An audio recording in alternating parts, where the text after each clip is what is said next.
My name's Belle. I'm a funeral director from Burnley. Been a funeral director now for 8 years.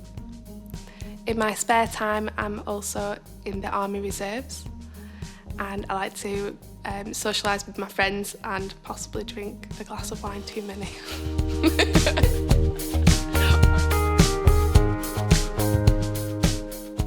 It starts when we take the first call, so when we first speak to our clients. I tend to ask them about the person that's passed away, tell me some information, what were their hobbies and their interests and the things that they liked. And then this is developed at the arrangement. So when we go through the funeral arrangements, then usually we talk about ways to personalise the service. And if I've remembered those things that they've told me about their loved one, we can incorporate those into personalisations for the funeral service.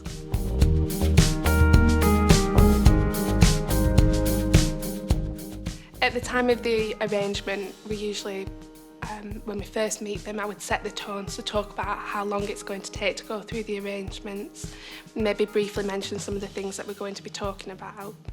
But then I like to just have a moment where we have a cup of tea and just talk about the person that they've lost.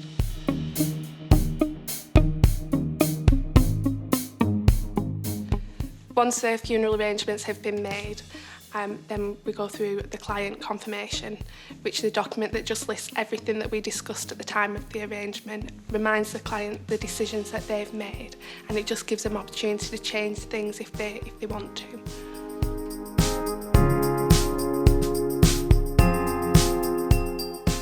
So following on from the confirmation, we continue to speak to our clients, usually on a daily basis where possible. And this includes the pre-funeral call, which usually takes place a day before the service. And I just confirm everything that's going to be happening on the funeral day, what times, what we've arranged, where we're meeting, and we just run through all of those details and just set the tone as well, just talk to them about the day of the service, where they're going to be stood, where I'm going to be stood. There's a bit where we arrive at the crematorium and I've got to go and set up, so I'm rushing about, but I just sort of say to them, I'll be making sure the chapel's ready for us if you'd like to wait outside just for a moment, just so that they know and they don't feel lost on the day.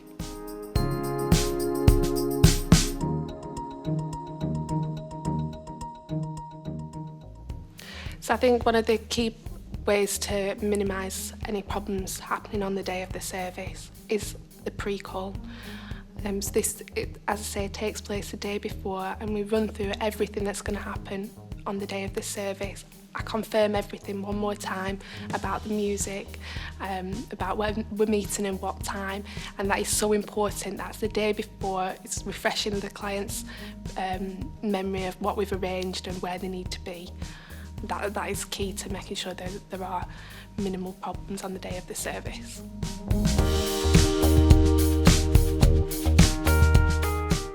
The funeral preparations start on the morning of the funeral service.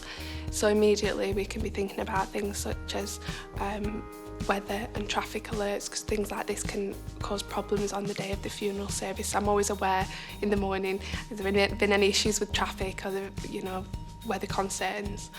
And then when I arrive at work, again I start the funeral preparations. When me and my colleagues get together before the funeral service, we usually have a cup of tea, just a time where we have a brief before the funeral service. We address any issues that we might be having, and then we talk about each individual person's role for the day. So who's going to be driving what vehicle, who's going to be responsible for the flowers, and everyone has their role and they know exactly what is going to be happening at that funeral service.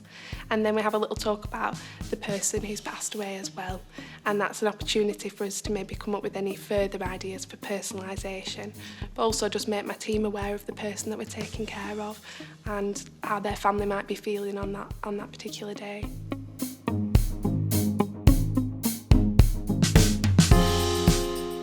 When we arrive at the family's house, I try to introduce my colleagues to the family and just make them aware of who's there with us for the funeral service and who's going to be driving their vehicle, so they know them by name, which helps them feel like they're getting a more personal service. And it helps us as well just to interact with them. It's a lot more polite to be able to know somebody by the name.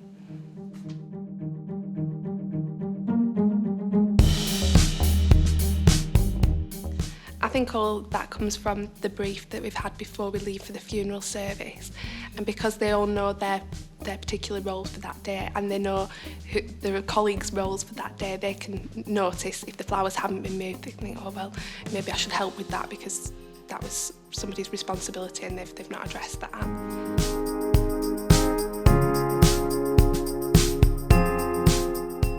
If there are any last-minute changes or if there are problems that arise, we've got to remember that we're a team. So you've got your colleagues there with you for support. I would suggest that you maybe speak to your family to say you're going to just be a moment inside the chapel and you'll come back to them in a few minutes. Just buy yourself that time to go somewhere private and say, oh crikey, we need to do this, or this has gone wrong, and you've got the space then to deal with it. But definitely ask your colleagues for their help. Sometimes when you're in panic mode, you can't always think of the best course of action, so it's nice to ask a colleague for their support as well.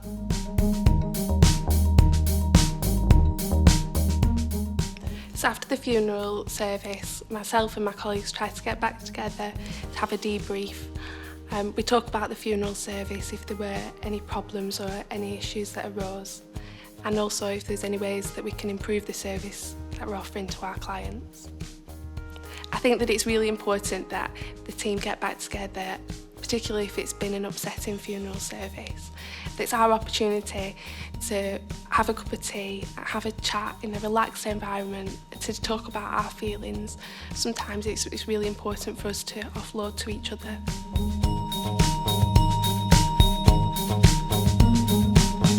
It is really important to develop these work relationships so that we can recognise between each other if somebody is having a down day. That's really important for me to motivate them and hopefully cheer them up and work together as a team. And I don't always consider them just my colleagues, they are my funeral family as well.